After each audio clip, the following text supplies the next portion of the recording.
Ce qui a été massif pour moi, c'est des migraines. Tu décris un symptôme totalement handicapant. Moi, j'ai cherché sur Internet, il y en a qui appellent ça la maladie du suicide. Une fois qu'on arrive à sortir de cette forme de nuit, à nouveau, une sorte de nuit de l'âme où on ne comprend pas pourquoi on est complètement assommé, on n'a plus d'énergie, et qu'on a métabolisé toutes ces informations et tous ces cycles, pour moi, c'est comme si on pouvait enfin, en fait, être devant une page blanche vierge. Je ne suis plus celle que j'étais, je ne suis plus identifiée à ce que j'ai vécu quand j'étais enfant, et adolescente, et jeune adulte, et femme. J'ai fait la paix avec tout ça. Maintenant, ça m'intéresse de savoir ce que je vais créer. La fin des règles, c'est un espace de parole où les femmes se transmettent leurs histoires et déballent tout. La ménopause sert de point de départ pour parler féminité, transmission et tous les sujets que chaque femme doit redéfinir à la midlife. C'est un récit collectif qui se chuchote à l'oreille. La vie au travail, la vie au lit, les kilos qui ne partent plus, les nuits blanches, mais aussi la libération que cela semble représenter pour beaucoup de femmes. La fin des règles que l'on s'impose, des règles que l'on accepte, la fin des règles quoi. Allez, venez.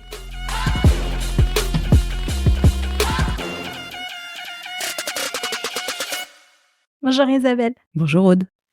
On est copines de vacances. On s'est rencontrés à Fêter Vacances, un endroit où je vais chaque été, et toi, depuis bien plus longtemps que moi. J'avais ton nom enregistré dans mon agenda à maman de Samson parce que nos enfants sont copains.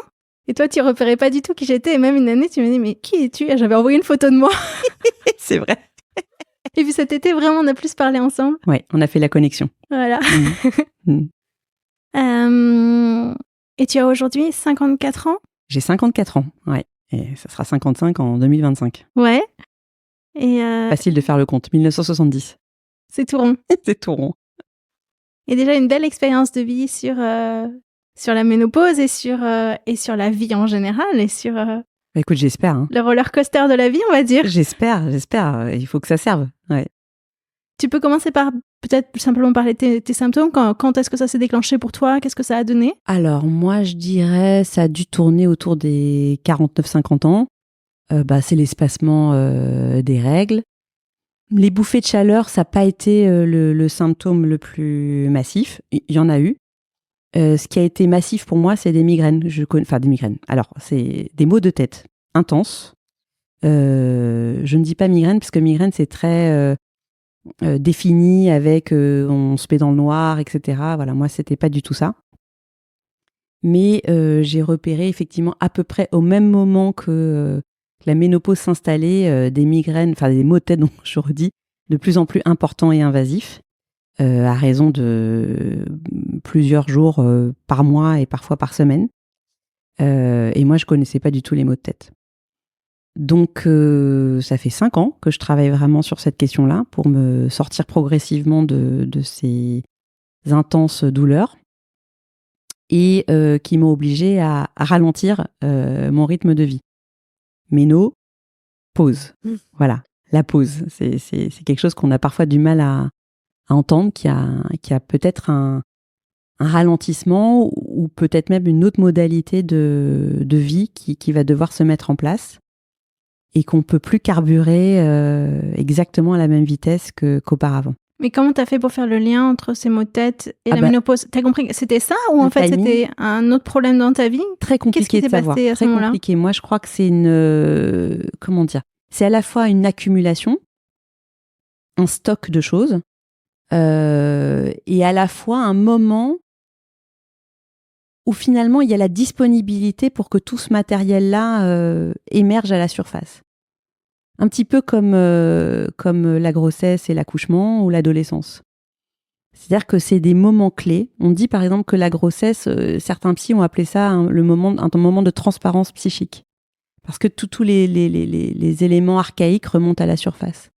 Et la ménopause, moi, ça m'apparaît comme étant comme ça une sorte de moment charnière, bascule, comme l'adolescence et comme la grossesse et le fait de devenir mère. Père peut-être, mais bon, pour mon expérience, c'est mère, où il y a un réaménagement psychique et physique. Et c'est pas toujours facile de comprendre qu'on passe d'un mode à un autre. Donc moi là, pour l'instant, quand je dis ça, c'est que c'est concomitant avec la ménopause. Puisque moi, j'ai jamais eu de maux de tête auparavant. Ce que tu dis, ça se retrouve aujourd'hui dans les travaux des neuroscientifiques, tu sais. Mm-hmm. C'est qu'il y a une neuroscientifique de New York qui a fait des scans de femmes avant et après la ménopause et qui a vu l'impact que ça avait physiologiquement sur le cerveau. Vraiment, ça change des choses. Il y a une réorganisation du cerveau à ce moment-là qui est assez proche de celle que les femmes vivent à la puberté, puis lors de leur grossesse. Ah, c'est super intéressant. Donc, il y a une réalité, en fait. Des frissons quand on entend ça. Oui, parce que, et moi, en l'occurrence, c'est comme si je m'étais mise à avoir des symptômes quasiment d'épilepsie au niveau du cerveau. Enfin, quand je dis d'épilepsie, c'est vraiment des symptômes de décharge électrique dans mon cerveau. Incompréhensible et qui se mettait en place à partir de 2h du matin, c'est-à-dire au plus profond du sommeil, au moment où tu es censé être la plus détendue, où il n'y a plus le contrôle du mental, où il n'y a plus le contrôle du conscient. Et là, ça démarrait comme un début d'incendie, mais un début d'incendie qui part très rapidement, en fait. C'est une petite mèche, et puis ensuite, c'était tout le cerveau qui se mettait à brûler. Et ça te réveillait la nuit, alors? Et ça me réveillait la nuit, et puis ensuite, ça durait 3-4 jours, parfois. Jour et nuit. Atroce, en fait. Tu décris un symptôme totalement handicapant. Moi, j'ai cherché sur Internet, il y en a qui appellent ça la maladie du suicide. Bon, moi, j'étais là, ok. Mais j'ai pas bien compris. J'ai vu que j'étais fatiguée aussi à la même période. Et j'ai fait des tentatives, je sais pas, acupuncteur, homéopathie. Et j'ai tout essayé. Hypnose, ostéopathie, chiropraxie, kinésiologie, des choses les plus, je dirais, officielles, neurologue, IRM aussi, à des choses, disons, plus barrées. Allons-y, dis-moi tout. Plus uluberlu, parce qu'à un moment donné, on ne sait plus à quel sein se vouer. Voilà. Mais 5 ans après, je pense que je commence à comprendre le sens, en fait, de ces douleurs. Déjà parce que ça commence à s'apaiser, donc je peux en parler plus calmement. Vraiment, c'est rien en comparaison de ce que c'était. Et je comprends que c'est une sorte de moment de mise à plat, en fait, après tout un parcours de vie. C'est comme si mon cerveau me disait, écoute, voilà, je t'ai soutenu, on a bien survécu, on a fait tout ce qu'il fallait. Maintenant, il faut que je te présente la note. Voilà, on m'a présenté la note et j'ai dit, ok. C'est cher. C'est cher. Il y a beaucoup de choses à réparer dans la voiture. Alors, c'est quoi qu'est-ce qui s'est passé dans cette vie pour que... Ah, alors bon, ça, c'est pas très compliqué, c'est pas exceptionnel. Une suite de traumatismes d'enfance dans une famille dysfonctionnelle, certainement qui m'aimait beaucoup, mais qui avait beaucoup de problèmes, tous. Moi qui avais je sais pas comment dire, un certain niveau de conscience, même enfant, en me disant « Ouh là là, c'est très chaotique », mais enfin bon, quand on est petit, on peut pas prendre son baluchon et dire « Je vais à l'hôtel, je vais travailler ». On est un peu pris en otage dans un système familial et ses dysfonctionnements. Donc, toutes sortes d'abus et puis toutes sortes de dissociation pour pouvoir continuer à survivre, ce que savent très bien faire les enfants. Ils sont programmés pour survivre. Voilà.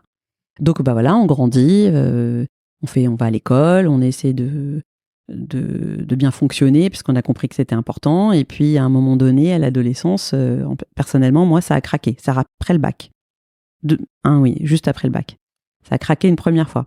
Donc, après avoir bien tenu le choc, je me suis effondrée à 18-19 ans, sans trop comprendre ce qui se passait en fait. Au début, j'avais une boule dans la gorge et je me disais, tiens, qu'est-ce que j'ai ? Une sorte de spasme en fait, qui s'est installé et qui s'est installé du matin jusqu'au soir, donc qui ne s'arrêtait que quand je dormais. Donc, ne sachant pas ce que c'était à 18-19 ans, on a été voir un allergologue qui m'a dit « Vous êtes allergique à la poussière ». Ok, très bien. Ça n'a pas changé grand-chose. Je savais que j'allais pas bien. Quand même, je le sentais, que j'avais coupé les ponts avec tous les gens que je connaissais, que j'avais pris beaucoup de poids, que je me refermais. Voilà, j'avais un seul truc à faire, c'est du piano parce que j'étais en horaire, enfin pas en horaire aménagé, parce que ça c'est quand on est en classe. Là, j'étais déjà plus en classe, mais je devais travailler mon piano du matin jusqu'au soir parce que j'étais au conservatoire. Donc, j'essayais de faire ça tant bien que mal. Tout en étant angoissée et tout en ayant beaucoup de troubles de l'attention et de la concentration, mais j'ai pas compris ce qui m'arrivait. Et puis, j'ai pu parler à la mère d'un ami qui était psychologue. J'avais genre 18 ans et demi, 19 ans. Je dis, bah voilà, j'ai tel et tel symptôme. Est-ce que tu penses que c'est une indication d'analyse, de psychanalyse? Parce que j'avais entendu parler de psychanalyse en terminale. Donc, ça m'avait quand même ouvert une voie. Je me disais, ah bon, il y a des gens qui s'occupent de la tête. Elle m'avait dit oui. Bon, j'avais laissé un peu passer. J'ai continué à galérer. Et 1 an après, je l'ai rappelé. Je lui ai dit, bon, j'ai toujours tel et tel symptôme. Je suis prête pour que tu me donnes les coordonnées de quelqu'un. Voilà. Donc, et à ce moment-là, elle m'a donné les coordonnées d'un psy, qui m'a donné les coordonnées de 3 psys. Puis, j'ai rencontré ma première psychanalyste, et dernière, parce qu'après, j'ai eu d'autres psychothérapies. Et vraiment une femme qui m'a, on va dire, recueillie. Donc, première partie, là, je suis jeune adulte, je m'effondre, je collapse. Je mets très, très longtemps à m'en sortir. C'est une nuit qui a commencé, qui a duré vraiment, dans le dur, vraiment 2 ans. Et puis, en vrai, 10-15 ans. C'est-à-dire que j'ai jamais pensé à prendre des antidépresseurs dans cette période-là. Peut-être une fois, mais vraiment très, très, très court. Je me disais, il faut que je trouve comment me sortir de là, parce que si je prends des médicaments, je sentais que ça allait être un emplâtre sur une jambe de bois. Voilà. Bon, voilà, je me sors de ma dépression. Je mets 10-15 ans à m'en sortir, donc à coup de 10 ans de psychanalyse. Ensuite, je découvre les thérapies psychocorporelles. Je fais 8 ans de psychothérapie psychocorporelle raéchienne. J'ai dépensé beaucoup d'argent, hein, j'aurais pu acheter plusieurs appartements. Mais bon, le jeu en valait la chandelle. Je fais en même temps de l'acupuncture, toutes sortes de choses. En même temps, après la musique, je démarre des études de lettres à 20 ans. Puis, j'essaie de m'inscrire en psycho. J'arrive tant bien que mal à m'inscrire en psycho à 24 ans et j'ai mon diplôme à 29. Et puis à 29 ans, donc là, j'étais pas encore complètement sortie de ma dépression, mais j'arrivais quand même à faire des études. C'était à peu près tout ce que j'arrivais à faire, travailler. Il y a eu une énorme déflagration dans ma famille parce que j'ai dû dénoncer mon frère aîné pour soupçon, on va dire, d'abus à l'époque. De violence sexuelle ? Sur sa fille, ouais. Alors, violence sexuelle, d'attouchement à l'époque. Et il n'y a pas eu sur toi ? Oui, alors donc moi, c'est quelque chose que j'avais subi quand j'étais enfant, effectivement, de sa part. Voilà. Donc, mais bon, j'avais fait mon chemin en psychanalyse, j'étais pas une va-t-en-guerre, je m'étais dit que j'allais régler mes problèmes dans mon coin avec ma psychanalyste. C'était, à l'époque, je sais pas comment sont les psychanalystes aujourd'hui, mais c'était un peu ça, la psychanalyse. C'est-à-dire, on règle les choses de soi à soi, mais on n'implique pas tout le système familial, on regarde pas tellement plus loin. Donc bon voilà, je m'étais dit que j'avais un problème, que j'étais angoissée, que j'étais en dépression et que c'était à moi de régler ça. Maintenant, en 99, quand il y a eu des soupçons par rapport à ma nièce à l'époque, là c'était plus la même histoire. C'est-à-dire que moi j'avais subi ce que j'avais subi, mais par contre à partir du moment où quelqu'un d'autre que moi était impliqué, et en particulier un enfant, là je me suis dit, moi de toute façon si je fais rien, je pourrais pas me regarder dans une glace. Donc j'ai écrit un témoignage et ça a été un moment d'explosion dans ma famille parce que c'est une sœur qui accuse son frère, c'est quand même assez costaud. Et puis bon, j'ai tenu le choc, de toute façon, parce que c'est ni courageux ni pas courageux, hein, il fallait que je le fasse. Voilà, donc ça a été un moment où je me suis retrouvée pas mal toute seule, sans trop de famille. En même temps, c'était pas si grave vu tout ce que j'avais vécu. Après ça, il y a eu quand même quelques années plus tard une éclaircie. J'ai rencontré mon futur compagnon. J'ai eu l'opportunité un peu plus tard de tomber enceinte, parce que ça aussi, je me demandais si j'allais pouvoir le vivre dans ma vie, vu les traumatismes que j'avais engrangés, parce qu'en fait, il y avait eu mon frère et mon grand-père maternel. Donc, ça faisait beaucoup pour moi. J'avais beaucoup travaillé sur ces questions-là. J'essayais de me consoler tant bien que mal. Je trouvais que j'y étais pas mal arrivée, et même je croyais que j'y étais très bien arrivée, tellement que je croyais que j'étais prête pour la maternité. Je me suis dit, voilà, j'ai fait mon travail, je suis mûre, tel le cerisier qui donne ses fruits. Voilà, donc alors je suis tombée une première fois enceinte et puis j'ai fait une fausse couche. Oui, je suis tombée une première fois enceinte et on m'avait dit que j'étais préménopausée d'après les résultats sanguins. Non. Mais oui, mais en fait, le jour où on m'a dit que j'étais préménopausée, je rentre chez moi et je vois qu'en fait, je suis enceinte. Ça n'a pas tenu, j'ai fait une fausse couche. Puis je suis retournée voir un autre gynécologue et puis il m'a dit, genre si 6 mois plus tard vous tombez pas enceinte, on était en mars, si en mai, disons, vous tombez pas enceinte, on fera une PMA. Puis en fait, je suis tombée enceinte naturellement. Voilà, donc c'était une grande joie. Je me disais que Ce serait une mer formidable, méditerranéenne, chaleureuse, ouverte, mature, parce que j'avais beaucoup travaillé sur moi. Et puis en fait, ça n'a pas été aussi simple que ça, parce qu'après, alors la grossesse c'était chouette, l'accouchement difficile, mais j'étais dans une euphorie totale. Je pense que je devais avoir les hormones au plafond. Mais à J+10, les hormones se sont complètement cassées la figure, et moi aussi avec. Donc là, deuxième dépression. Voilà pour ça que je raconte ça. Donc première dépression, 18 ans. Deuxième dépression, est vraiment aussi intense, avec une sensation de vide, de néant, de perte complète de connexion avec ma propre sensorialité, et puis d'angoisse totale, parce que j'avais en même temps, c'est comme une valise à double fond, j'étais dans cet état-là, et puis il y avait ma conscience qui disait, mais tu dois t'occuper de ce tout petit nourrisson, enfin, je veux dire, t'es responsable d'un autre être humain là maintenant, donc alors là ça a été la panique, vraiment la panique, et là j'ai bien mis 3-4 ans à m'en sortir, avec du mal quand même pour moi à nouer un lien comme j'aurais imaginé, sécure avec mon bébé, et qui est devenu un petit enfant. Surtout qu'en plus de mes études de psycho, j'avais fait un diplôme universitaire de psychopathologie du nourrisson et troubles de la parentalité, plus un stage dans un service où on s'occupait des troubles de la parentalité. Donc j'étais... Sur le papier, t'étais impec, tu savais tout faire. Sur le papier, je connaissais les troubles, je connaissais les effets malheureusement de la dépression. Et donc tu pouvais t'auto-diagnostiquer. Et j'arrivais pas à me dire dépression, mais je me disais oh là là là là, qu'est-ce qui va se passer pour cet enfant, quoi. Voilà. Mais moi j'ai pas réussi à me faire diagnostiquer par des psys en dépression maternelle. Je crois que ça m'aurait aidé quand même. C'était une dépression postpartum que tu décris là. Oui, mais j'ai essayé d'aller voir des gens, mais je sais pas, je me suis pas sentie soutenue à ce moment-là, pas suffisamment. J'ai même essayé d'aller à l'unité petite enfance où j'avais fait mon stage, mais quand la psychologue qui m'a reçue, que je connaissais très bien parce que j'avais travaillé avec elle quand j'étais stagiaire, m'a demandé de la vouvoyer, alors qu'on se tutoyait à l'époque. Moi, j'avais vraiment besoin de chaleur, de contenant, et pas qu'on joue à ma copsie, quoi. Voilà, ça, c'était pas possible. Donc, je suis partie et je savais plus vers qui me tourner. Et quand mon fils a eu 5 ans, j'ai rencontré une fasciathérapeute qui est une femme extraordinaire, qui s'appelle Sylvie Delanoux, et elle m'a vraiment accueillie avec ma détresse, ma culpabilité de mère, parce que moi j'avais l'impression que j'étais complètement à côté de la plaque, que je faisais mal mon boulot de maman, que je risquais de rater vraiment cette relation, et je me disais mais mon Dieu, moi qui ai tant désiré cette maternité, comment je peux être la mère la plus ratée du monde, quoi. Et tu me racontais que quand tu allais chercher ton fils à l'école, il râlait en disant « Oh, j'aurais voulu papa ».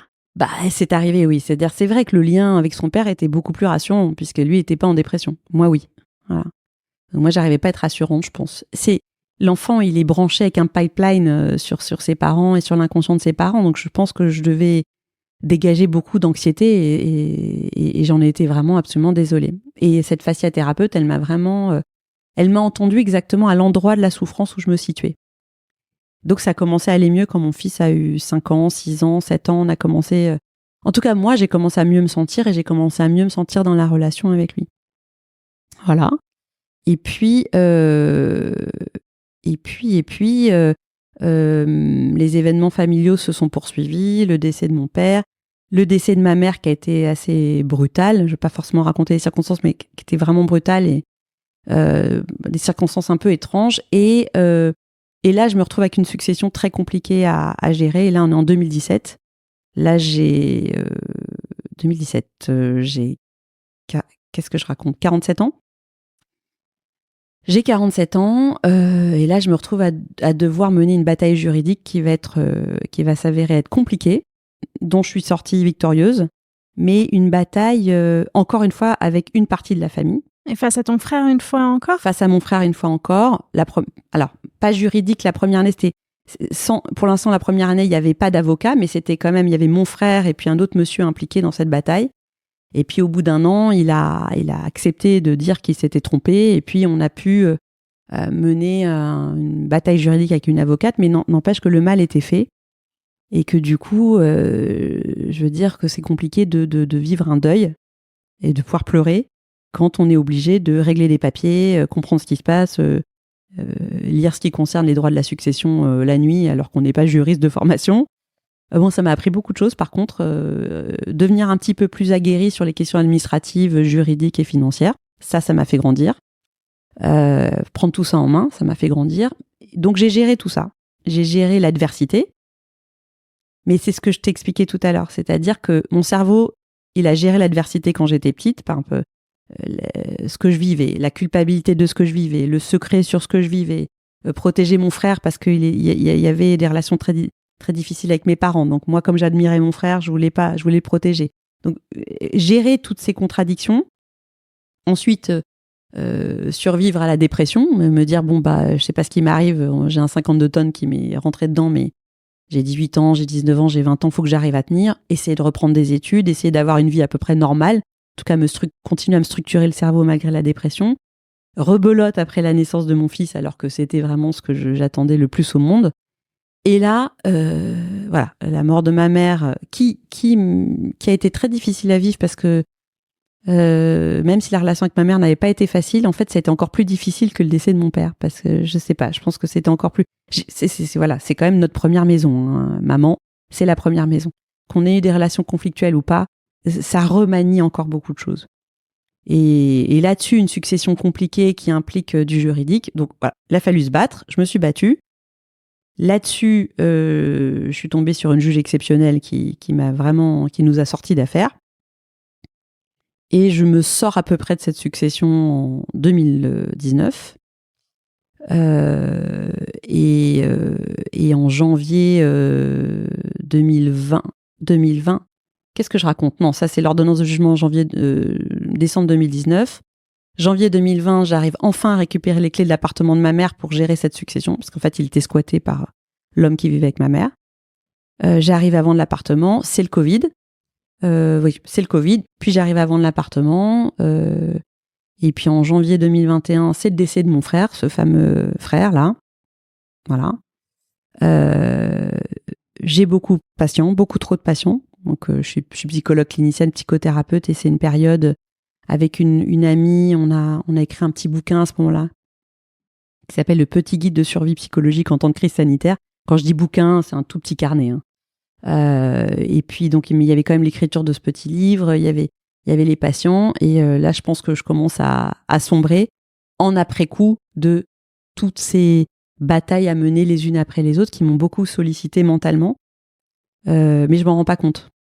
Je m'en rends pas compte que je suis en train de sombrer, parce que je me disais bon bah voilà, c'est fini, il y a plus d'adversité, tout va bien, voilà.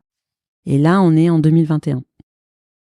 Et mon ostéo m'a dit, mais je pense que vous êtes en stress post-traumatique. Je fais, ah bon, vous croyez ? Bon, oui, effectivement. Voilà. Et après, bah, j'avais plus de force, tout simplement. Comme les gens qui font un burn-out. Un burn-out professionnel. C'est une sorte de burn-out cérébral, quoi. J'avais plus d'énergie, plus de force, plus d'élan. Mais j'ai pas percuté tout de suite que c'était tout ce que j'avais dû gérer. Et en parallèle, la ménopause, c'est-à-dire que là, c'est un moment où t'es plus sollicité par tes hormones à un certain niveau pour gérer les cycles chaque mois, etc. Puis c'est plus les mêmes circuits hormonaux qui sont en place. Il y a un vrai transfert, un vrai mouvement qui se fait dans le corps et dans le cerveau. Normalement, il y a de l'énergie qui est mise à disposition pour qu'on puisse être ouverte à d'autres choses, puisqu'elle est plus utilisée, cette énergie, à gérer tout ça, ce qui était géré auparavant. Et peut-être que c'est pour ça que la ménopause peut être associée à une forme de dépression, parfois. Peut-être parce qu'il y a une sorte de bilan inévitable, en fait, à ce moment-là. On va passer un autre cycle, quoi. On est fini de la jeune fille, de la jeune femme, même de la femme adulte. On rentre dans une sorte de maturité, et cette maturité, pour moi, elle va demander à métaboliser, en fait, comment dire, comme cette pâte à modeler, en fait, tout travailler vraiment en profondeur tout ce qu'on a vécu depuis l'enfance. C'est-à-dire que là, ça a été comme une révision des savoirs depuis la toute petite enfance, et puis comme si on repassait en revue tous les chocs, finalement. Et pour dire et ça, et cette partie de moi, et cette partie de moi.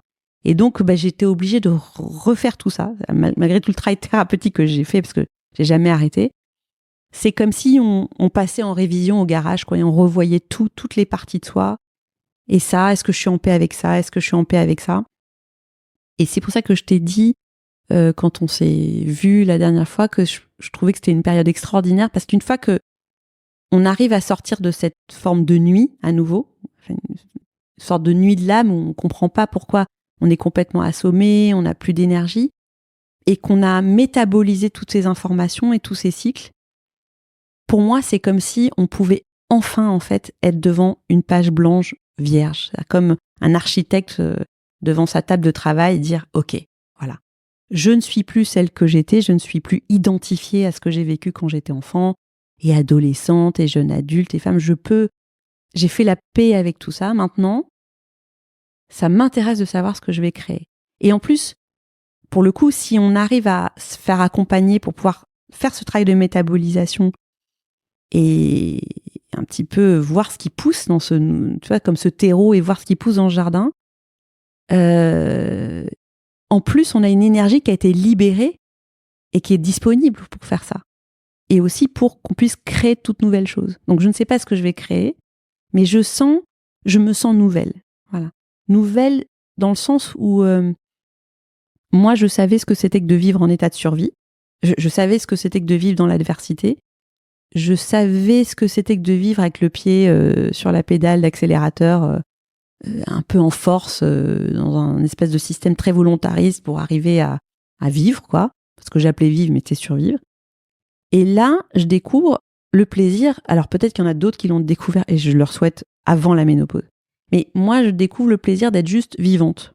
C'est-à-dire d'apprécier d'être en bonne santé, d'apprécier de pouvoir nager, de pouvoir sauter, de pouvoir danser, de pouvoir rencontrer, mais d'apprécier comme jamais en fait le moment présent, parce que je ne suis plus polluée en fait par tout ce passé, et en plus je suis plus obligée d'utiliser mon énergie pour survivre.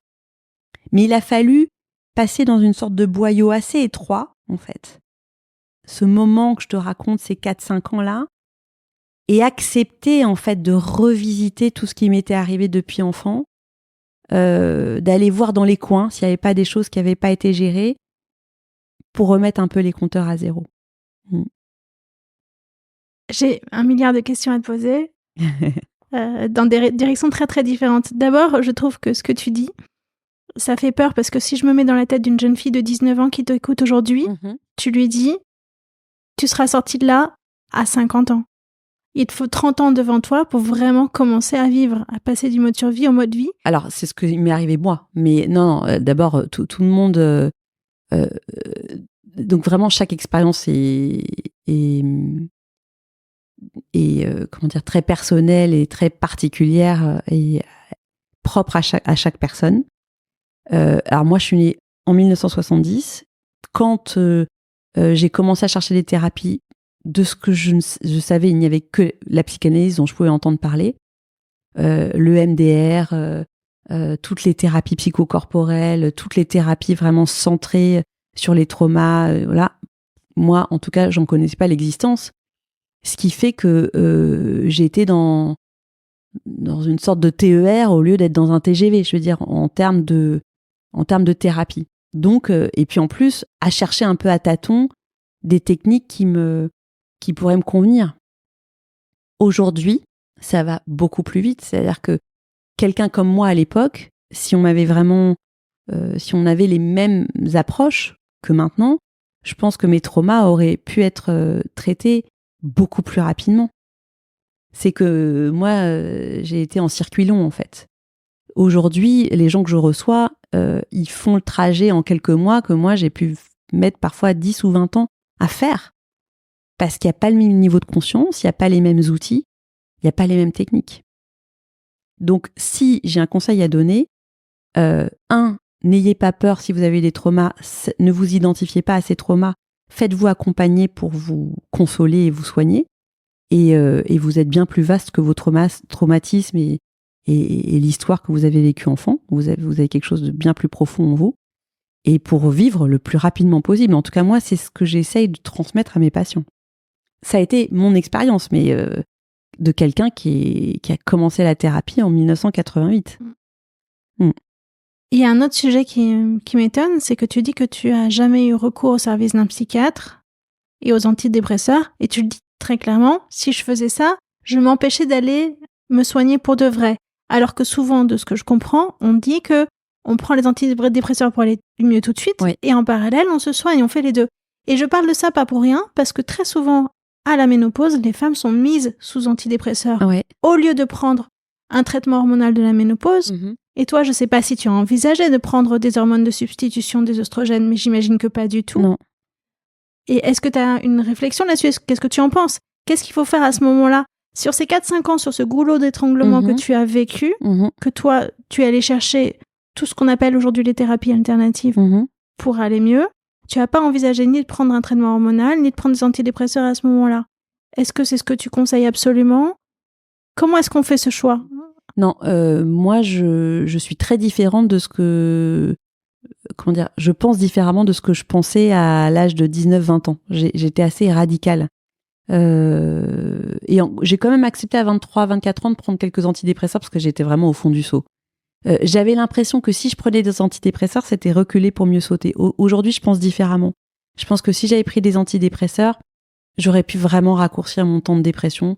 Mais j'avais personne, encore une fois, pour me conseiller de façon ajustée par rapport à ça. Aujourd'hui, si je reçois quelqu'un qui est au fond du seau et qui en plus est suivi en psychothérapie, je lui dirais mais il n'y a pas de raison de s'en priver. On peut prendre un traitement antidépresseur des fois avec un petit dosage ou un moyen dosage, peu importe, pour sortir la tête hors de l'eau et ça n'empêche pas de faire son travail sur soi. Voilà comment je pense aujourd'hui. Après, pour les hormones de substitution, si on revient à la question de la ménopause, moi ayant peu pris la pilule, j'avais pas spécialement envie de prendre des hormones pour une raison ou pour une autre, j'avais pas envie. Et ce qui concerne les antidépresseurs, j'ai tellement pas identifié que j'étais en dépression ces dernières années que j'ai pas pensé aux antidépresseurs. Maintenant, quand j'ai été voir un neurologue, il y a pas si longtemps que ça pour lui parler de mes maux de tête, une des prescriptions c'est un antidépresseur. J'ai la boîte, je l'ai acheté et je l'ai pas entamé parce que je me suis dit je vais essayer de trouver une façon naturelle en fait de me remettre en mouvement. Mais moi, je déconseillerais pas aux gens de prendre des antidépresseurs. Si c'est nécessaire, franchement, ça fait gagner du temps. Je suis pas du tout une radicale sur ce point-là. Je pense que là aussi, il faut s'ajuster. Ça, c'est vraiment mon chemin à moi singulier. Donc, les jeunes filles, et les jeunes hommes, vous allez pouvoir vivre beaucoup plus rapidement et sortir de l'état de survie beaucoup plus rapidement que ce que moi j'ai fait. C'est ce que je dis souvent à mes patients. Je leur dis, je vais vous faire gagner 30 ans. Bon, voilà, vous en avez 20 ou 24, j'en ai 54. On va essayer de vous faire gagner du temps. Et deux, pourquoi pas passer par une légère médication si ça peut permettre d'aller plus vite. Donc, voilà, pas de radicalisme. Pas du tout. Aujourd'hui, tu es arrivée à cet état de page blanche. Est-ce que tu sais ce que tu as envie d'en faire? Je découvre que parce que je me disais oui, j'ai pas de projet ces dernières années, alors j'ai pas de projet, qu'est-ce que je vais faire? J'ai déjà réalisé ce que je voulais réaliser, par exemple devenir mère, devenir psychothérapeute, psychologue. Voilà, pour moi c'était deux choses très importantes. Et là, en tout cas, j'ai un projet très court moyen terme, c'est ma santé. Et je découvre en fait que s'occuper de sa santé, c'est un temps plein. C'est vraiment un temps plein parce que, ou en tout cas un mi-temps à côté du boulot, s'occuper de son alimentation, la gérer, décider comment on va nourrir son corps, pourquoi, qu'est-ce qu'on veut apporter à son corps, faire les courses, se préparer les repas, y penser à l'avance, avoir une sorte d'organisation, avoir aussi une activité physique régulière et faire des choses qui me font du bien, c'est quasiment un mi-temps dans ma vie là aujourd'hui. Et j'ai jamais trop pensé comme ça. C'est-à-dire que j'avais pas la notion que j'avais la responsabilité de m'occuper de ce vaisseau. C'est moi en fait, c'est moi la gestionnaire en fait. Excuse-moi.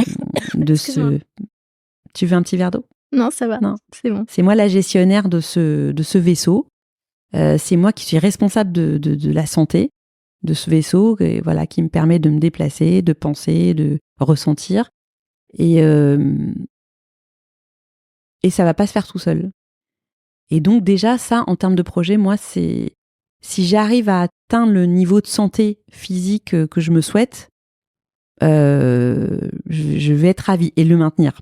Donc ça, c'est déjà un gros projet pour moi. Qu'est-ce que tu as changé dans ton alimentation et ton sport? Alors le sport, j'allais déjà dans une salle de sport très régulièrement, faire des cours de toutes sortes. Les cours collectifs, j'y vais plusieurs fois par semaine, et j'ai ajouté la natation. Donc c'est quasiment à mi-temps. C'est 2-3 heures par jour à peu près. Pas tous les jours, mais allez, peut-être 5 jours par semaine. Donc c'est un temps que j'y consacre qui est assez important et qui me fait beaucoup de bien. Et pour mon alimentation, je suis en train de tester en ce moment un régime cétogène. Voilà. Donc en tout cas, je suis en train de surtout supprimer le sucre, les glucides sous toutes leurs formes. Et je constate que j'ai une meilleure forme, j'ai beaucoup plus d'énergie, pour le moment en tout cas, que je dors mieux, et voilà, que je me sens mieux de façon générale au niveau de mon énergie vitale. C'est ça qui est intéressant. Voilà, je me sens vraiment bien au niveau de mon énergie vitale, et j'ai moins de maux de tête, carrément moins de maux de tête. Ça n'a pas complètement disparu, mais c'est sans comparaison. Et puis,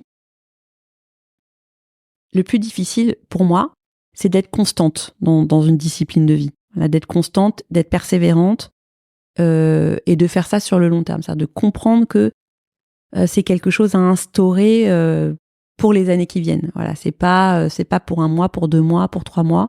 C'est comment je prends soin de ma propre santé. C'est ma responsabilité vis-à-vis de ma propre santé. Voilà. Donc voilà, en termes de projet, ça me prend déjà beaucoup de temps. Après, apprendre à voyager, parce que j'étais tellement mobilisée par mes problématiques psychiques que faire ce que la plupart des gens savent faire, voyager, organiser les choses, vivre en fait, goûter à la vie, goûter à tout ce qui existe. Franchement, j'avais pas beaucoup de disponibilité pour ça. Et puis j'avais peur aussi. J'avais peur de l'inconnu. Quoi et qu'est-ce qui allait m'arriver? Je ne sais pas, mais c'est tout bête. Est-ce que j'allais arriver à choisir une destination? Oui, mais bon, savoir où me loger, comment organiser le voyage, c'est absurde. Mais c'était une sorte de blocage dans mon cerveau. Et donc, je suis en train de le faire de plus en plus. Voilà. Sur des petites destinations et sur des courts séjours. Mais voilà. Ce qui m'amuse, c'est de faire des choses dont j'ai toujours pensé que je serais pas capable de les faire. Voilà. Et de me dire, bah si. Je sais pas, par exemple, je fais la comptabilité de ma copro. Voilà. On est 18 copropriétaires et première fois qu'on m'a dit, bah Isabelle, tu vas faire voilà la clé USB, j'ai fait 2 heures de migraine, quoi. Et faire des choses dont je m'étais dit que non, ça serait pas pour moi. Je veux pas partir de cette terre en me disant qu'il y a des choses que j'ai laissées de côté parce que je pensais que j'étais pas capable de les faire. Voilà, j'ai envie d'être en paix. Ça, c'est un autre projet aussi. C'est me sentir vraiment tranquille. Voilà. Tranquille. Ni harcelée par le passé, ni obsédée par le futur. Vraiment vivre ce moment que je suis en train de vivre, par exemple, là, avec toi. Je trouve que j'ai beaucoup de chance. Je peux voir, je peux parler, je peux me mouvoir. Je suis consciente de cette chance-là. T'as un amoureux? Oui. Oui et non. Enfin, il y a pas quelqu'un avec qui je vis au quotidien. J'ai pas envie. J'ai pas envie de me priver de relations, pas du tout. Mais j'ai pas envie de vivre un quotidien avec quelqu'un. J'aime beaucoup être seule. Seule, ça veut pas dire qu'on est tout le temps seul, mais j'aime beaucoup vivre seule. Je me sens pas d'évoluer à 2 dans l'existence. Tu vis avec ton fils une partie du temps? Je vis avec mon fils une partie du temps et j'aime beaucoup l'autre partie du temps disposer totalement de cet espace libre pour moi, en fait. C'est un espace que j'ai pas beaucoup eu donc quand j'étais enfant et adolescente, de par les abus que j'ai vécus, qui n'étaient pas seulement physiques, mais qui étaient surtout énergétiques. Parce qu'en fait, la question des abus, elle va bien au-delà de ce qu'on a vécu sur un plan très matériel, enfin physique, j'ai envie de dire. C'est comment l'énergie vitale est pompée à l'extérieur. Et donc là, mon énergie vitale, je suis contente d'en disposer pour moi. Je veux bien la partager avec d'autres gens, ponctuellement, mais j'ai envie de découvrir ce que c'est que de pouvoir disposer de mon énergie quasiment à plein temps. Est-ce que ça, c'est quelque chose qui a changé avec la ménopause? Est-ce que avant, jusqu'à la cinquantaine, tu recherchais une relation amoureuse? Ou est-ce que c'est juste arrêté quand vous êtes séparé avec ton compagnon et qu'ensuite tu as instauré le mode de vie dont tu es capable de parler aujourd'hui? C'est compliqué de parler de rechercher une relation amoureuse parce que de par ce que j'ai vécu enfant avec la jante masculine, j'avais un rapport en fait à l'autre, en l'occurrence la jante masculine, plutôt teinté de peur en fait. Donc j'ai essayé vraiment de soigner tout ça, mais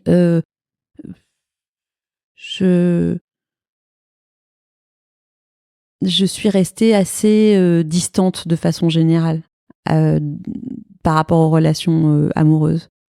Ouais, dans une forme de distance, dans une forme de peut-être de méfiance, enfin en tout cas de vigilance, et puis aussi avec un farouche désir de pas me sentir dépendante de quoi que ce soit à l'extérieur.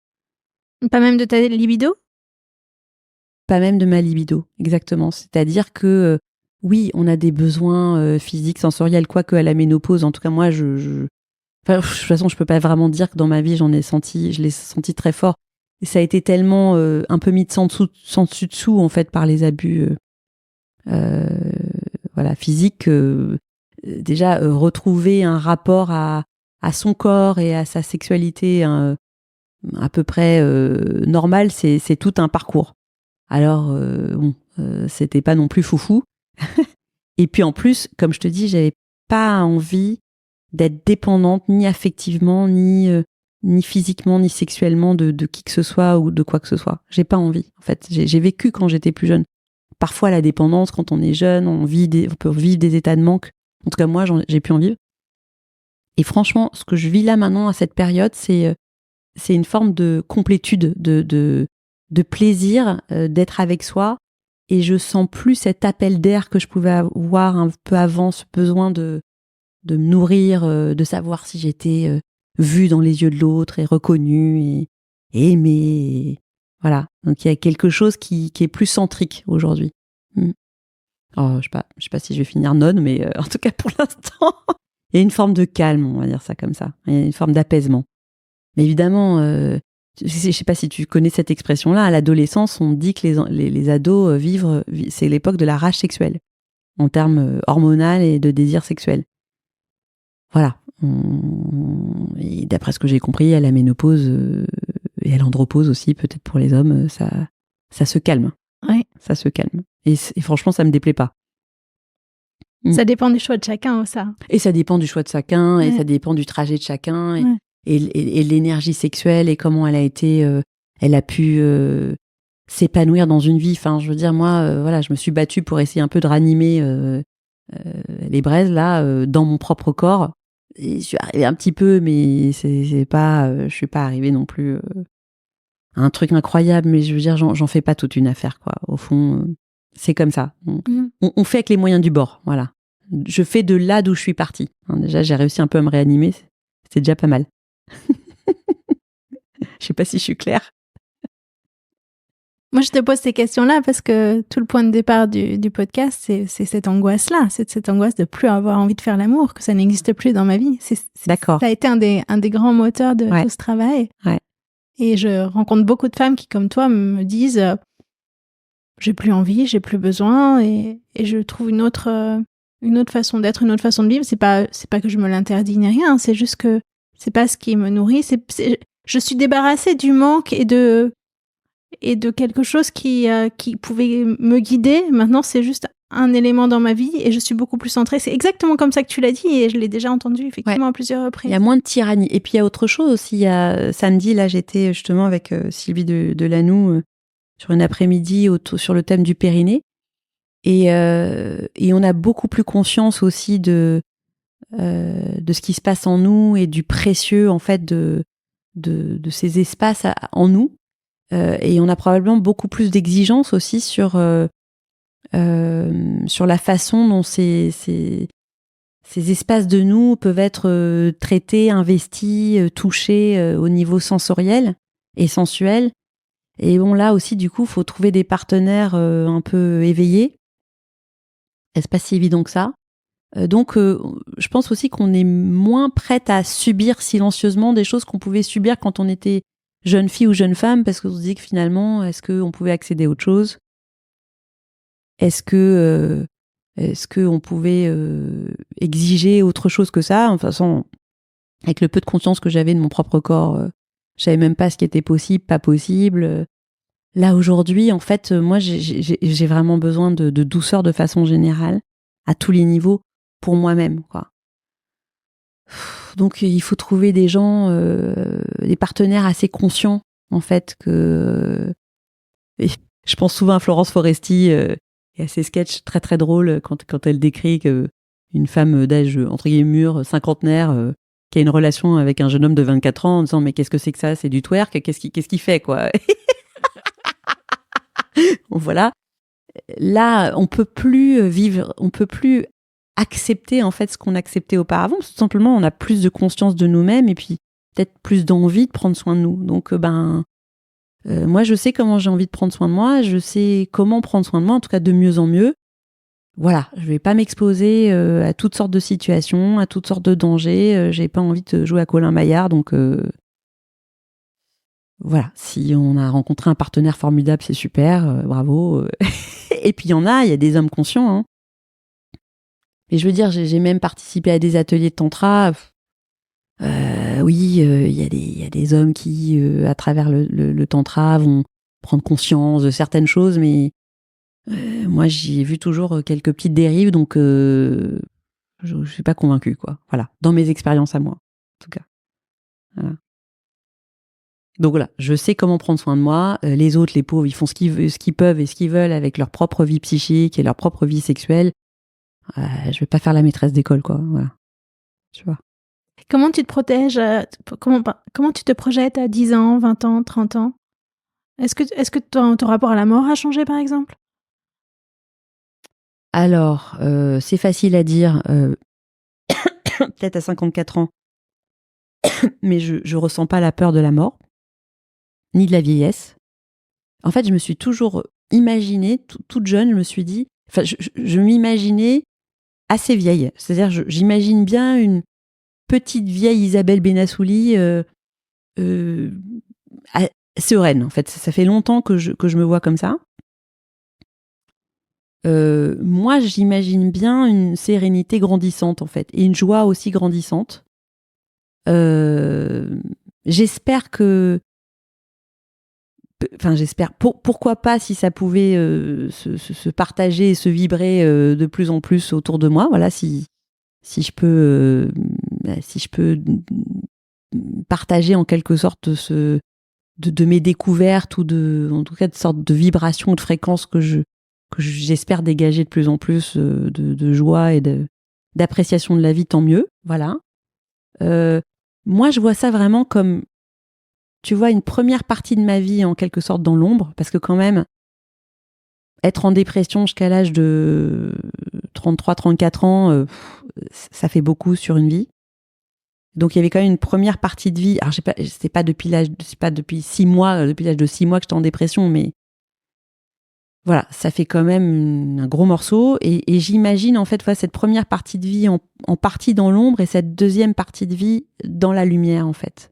Voilà, dans la lumière de quelqu'un qui a accepté en fait, comme je t'ai dit tout à l'heure, de malaxer en fait son histoire, de se pardonner déjà, de se pardonner à soi toutes les aventures et les mésaventures et toutes les décisions prises dans l'existence, et bah oui, qu'on n'est pas parfait, c'est ok, c'est normal. Et voilà, j'imagine une sérénité grandissante en fait, avec avec des rides, avec cette histoire qui va se lire de plus en plus sur mon visage.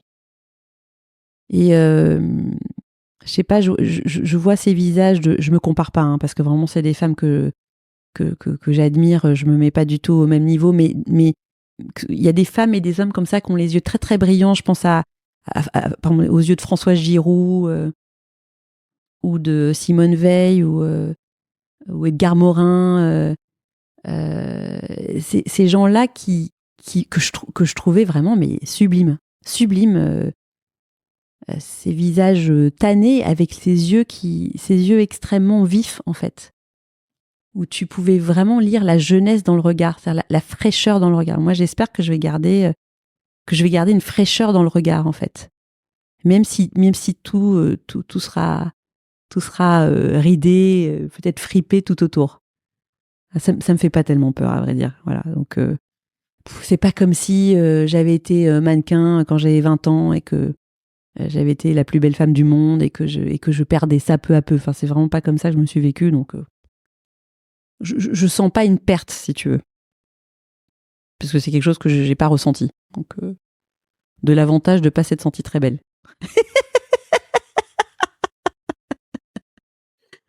Merci beaucoup, Isabelle. C'est moi qui te remercie. C'était super. Avec plaisir. Si vous avez envie de prolonger l'expérience, vous pouvez vous abonner à ma newsletter. C'est mon espace caché pour penser au calme. Vous trouverez le lien dans le descriptif. Et puis aussi, j'adorerais que vous veniez me dire ce que vous avez pensé de l'épisode. On se parle sur Instagram ou sur LinkedIn, c'est comme vous préférez. J'ai hâte de vous entendre. À très vite.